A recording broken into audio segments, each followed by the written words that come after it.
नमस्कार, आप देख रहे हैं एचएस बिहार। मैं हूं आदेश पुरी। बिहार में विधानसभा चुनाव को लेकर जितने भी राजनीतिक दल है उन लोगों ने सीट शेयरिंग को लेकर जो कार्रवाइयां हैं वो तेज कर दी हैं। आपको हम बता दें, एनडीए में लोजपा को लेकर जो राड़ एक मचा हुआ था और सरकार को जो है लगातार लोजपा घेरते रह रही थी, तो सीट आपको हमने सुबह बताया कि सीट जो है बीजेपी की तरफ से 27+2 किया गया, यानी 2 एमएलसी के। लेकिन अब एक नई खबर आ रही है कि 27 विधानसभा में और 3 विधान परिषद में सीट देने का दावा बीजेपी के द्वारा किया गया है और अल्टीमेटम दिया गया है आज तक का लोजपा को कि इस पर अपनी सहमति दे, तैयार हो और कल जो है वो सीट शेयरिंग की घोषणा आधिकारिक रूप से की जा सकती है।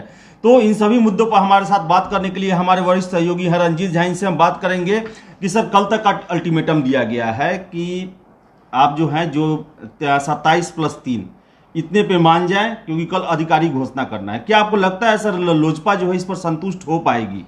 देखिए, ये बिल्कुल अब लगभग फाइनल है कि बिहार एनडीए में डील हो चुका है। चिराग पासवान को, जैसा कि आपने कहा कि आज अल्टीमेटम दे दिया गया है कि आज आप मान लें, जो 9-6 करना है आपको वो कर लें। अपनी भाषा में 9-6 बोलते हैं। तो वो बातें जो है अब चिराग पासवान को तय करना है, क्योंकि उनको तो सीट भी ऑफर कर दिया गया कि ये सारी सीटें हम आपको दे रहे हैं। तो 27 सीटों की बात बनी और 3 एमएलसी वाली जो बात बनी है, तो चिराग पासवान अब जो है लगभग ये सूत्रों से जो जानकारी मिल रही है कि नड्डा से उनकी मुलाकात हुई है। जेपी नड्डा जो भाजपा के राष्ट्रीय अध्यक्ष हैं, उनसे बात बन गई है और यह माना जा रहा है कि कल होते होते बिहार एनडीए अब कोई और देर नहीं करने जा रहा है, फटाफट सीटों का ऐलान कर दिया जाएगा, क्योंकि समय कम है। 28 अक्टूबर से पहला मतदान हो जाना है। तो इसमें अब आपके पास 1 महीने के आसपास समय है, या उससे कम ही समझ लीजिए। तो इस दौरान सब कुछ करना है।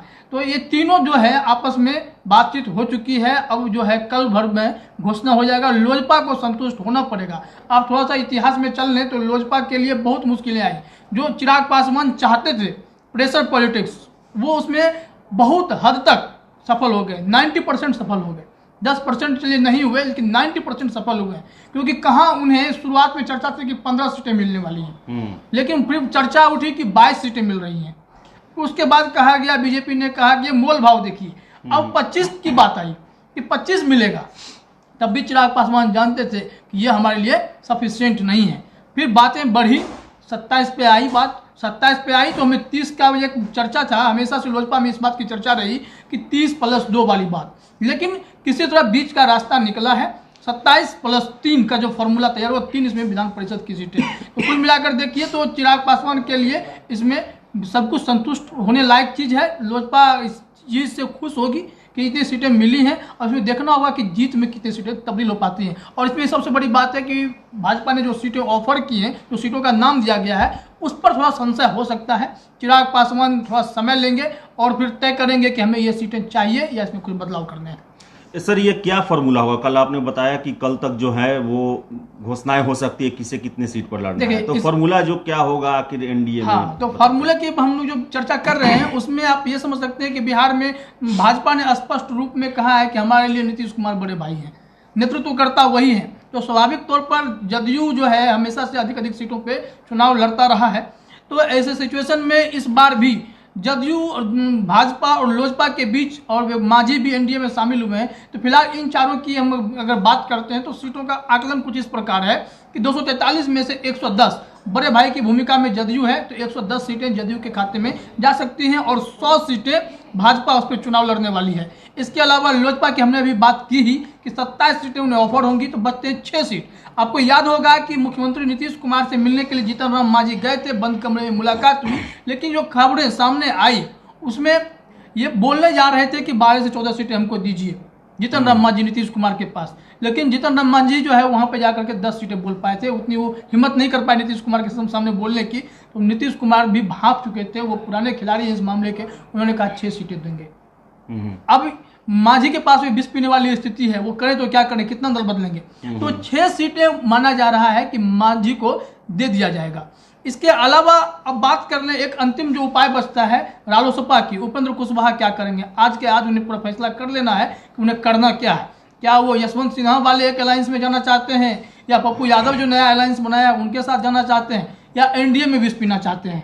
क्योंकि वो जब विष पियेंगे तो एनडीए में आएंगे, तो उनके पास जो है तो वही होगा कि जदयू अपने कोटे से कुछ सीट जो है रालोसपा को दे सकता है। अगर 110 है तो 4 सीटें मान लीजिए, मैक्सिमम 5 सीटें मान लीजिए उपेंद्र कुशवाहा को मिल जाएंगी, तो 105 पे जदयू उस समय आ सकता है ऐसी परिस्थिति में, और 5 सीटें जो है रालोसपा के खाते में रख लीजिए। लेकिन किसी भी परिस्थिति में ये जरूर होगा कि जदयू बड़ा भाई है, तो 100 से अधिक सीटों पर जदयू जरूर चुनाव लड़ेगा और भाजपा 100 सीटों पर। क्या आपको लगता है कि रालोसपा जो है वो उसको सीट जदयू अपने कोटा से दे सकती है, ऐसा आपको लगता है क्या? ऐसा इसलिए है क्योंकि एक आंकड़ा जो हम लोगों ने एक ग्राफ तैयार किया, जो हम लोगों को जानकारी मिलती है सभी दलों से, तो उस हिसाब से 110 सीटें ये सबसे बड़ी पार्टी के तौर पे जदयू चुनाव लड़ रहा है। तो यहाँ पे विकल्प यही बचता है कि सीटें जो है कुछ कम करे। एनी हाउ बड़े भाई की भूमिका में है तो 105 सीटों पे भी लड़ते हैं, तो आप बीजेपी से बड़े आप दिख रहे हैं, आप नेतृत्व करता है। तो लेकिन अगर जब जैसे जैसे दल बढ़ेंगे तो सेक्रीफाइस तो करना ही पड़ेगा। तो 100 सीटें भाजपा के खाते में समझिए कि 100 के 100 ही रहेंगी, तो नीचे नहीं होने जा रहा है। और तो इन्हीं से निकलना है। 27 इनको दिया गया, पहले तो चर्चा थी कि 35 सीटें दी जा सकती हैं, तो मांझी की एंट्री हो गई, तो इनका लोजपा का सीट कटा है। इसके बाद अगर आप देख लें जदयू की भूमिका में तो 110 हैं, तो इनके पास ये कुछ सीटें कम कर सकते हैं, तो ये फॉर्मूला कुल तैयार होगा। तो अगर सब मिल जाते हैं, पांचों दल फिर से आ जाते हैं, तो 100, 105, 27, मांझी 6, रालोसपा 5। एक चीज मुझे बताइए कि जो रालोसपा हैं या फिर से एलजेपी हैं, इनके जो संबंध हैं वो जदयू से काफी तल्ख रहे हैं अभी तक जी। तो, और जहाँ तक लोजपा और जदयू की बात करें तो कल तक जो है वो एक दूसरे पर काफ़ी आरोप प्रत्यारोप चलते रहा। ऐसे में ये पार्टियां किस तरह गठबंधन करके और चुनाव में जाती है, मैदान में जाती है, तो क्या आपको लगता है कि कार्यकर्ता जो है वो इतना ही मिठास वहाँ भी दिखाएंगे जितना पार्टी स्तर पे है? क्या वोट ट्रांसफर करा पाएंगे एक दूसरे को? देखिए, बिहार एनडीए तो हमेशा से यह कोशिश करेगा कि चीज़ें नॉर्मल रहे, लोगों के बीच, सभी दलों के बीच जो गठबंधन के सहयोगी हैं एक दूसरे की मदद करें। जेपी नड्डा भी जब बिहार में पहली सभा की तो उन्होंने यह स्पष्ट तौर पे कहा था कि हम सिर्फ अपने अपने बारे में ना सोचें, एक दूसरे के बारे में सोचें, ताकि हम चीज़ों को आसान कर सकें और चुनाव जब मैदान में जाए तो हम उस चीज़ को जीत सकें। तो इसके लिए एक पहला संदेश तो गया है। लेकिन बात यह है कि चिराग पासवान की तलखियां मुख्यमंत्री नीतीश कुमार से है जो दूर नहीं हुई है। चिराग पासवान स्पष्ट तौर पे कह चुके हैं और जदयू भी यह क्लियर कर दिया है कि हमें जदयू से मतलब नहीं है, हम भाजपा के पार्टनर हैं। एनडीए में हम भाजपा के लिए हम करते हैं जो भी करते हैं, हमारी आस्था प्रधानमंत्री नरेंद्र मोदी में है, भाजपा में है। चिराग पासवान ने यह क्लियर किया है। तो जदयू और लोजपा के बीच जो खटास है वो तो रहना ही है। और उसके कार्यकर्ता, कई जगह आपको खबरें भी मिल सकती है कि छिटपुट विरोध हुआ, कई बार लोकसभा में भी हुआ था कि कुलदीप सिंह ने अड़ंगे डाले थे जमुई में।